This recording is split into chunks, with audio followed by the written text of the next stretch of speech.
Guys, grabe, ka-addict ang mga Pilipino sa Pampanga. Ay, Pampanga, sa manok. Kanina, ang pila niyan, hanggang doon. 4 lanes pa sa cashier.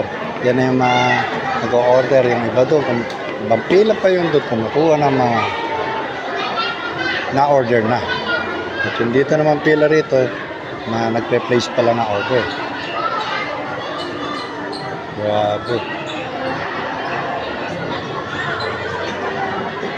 Sarap naman kasi ang Jollibee. Number 1 panghatak nila gravy nila. Talagang unique, original ang lasa na sila lang may alam. Tapos yung manok, napakasarap din naman. Very tender, juicy. Ngayon po, tapos na yung activities yung pinanood ng mga bata. Kaya ang order na lang sa alam ngayon magliwaliw, maglakad-lakad, enjoy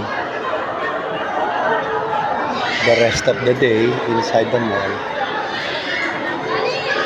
Maya pwede na rin mag-uwian.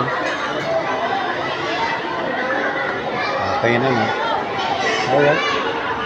So ngayon po tayo papaalam na naman ulit. Mamaya na naman po ulit guys. Kakalibang lang panoorin. Walang tigil. Simula nung nagbukas ng 10 o'clock si Jollibee. Pangatlo ako sa pila sa dami ng tao. Medyo alisto naman tayo. Ang Chowking, walang pila. Greenwich. McDo medyo, pero hanggang loob lang pila. Hindi naman sa labas. Right? Para naalala ko nung nasa Hong Kong ako. Mga Pilipino, nag-uupuan sa ganyan. Sa corridor ng mall.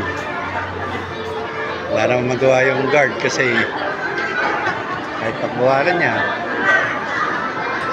sa dami ng Pilipino sa especially Hong Kong. Pati sa labas ng mall. Ganyan ang buhay sa abroad. 10 years ako sa Hong Kong from 1989 to 1999. Those were the good old days. Sige po guys. Baka makapagsalita naman tayo. Sige po. Thank you Lord for everything. For all the blessings Lord.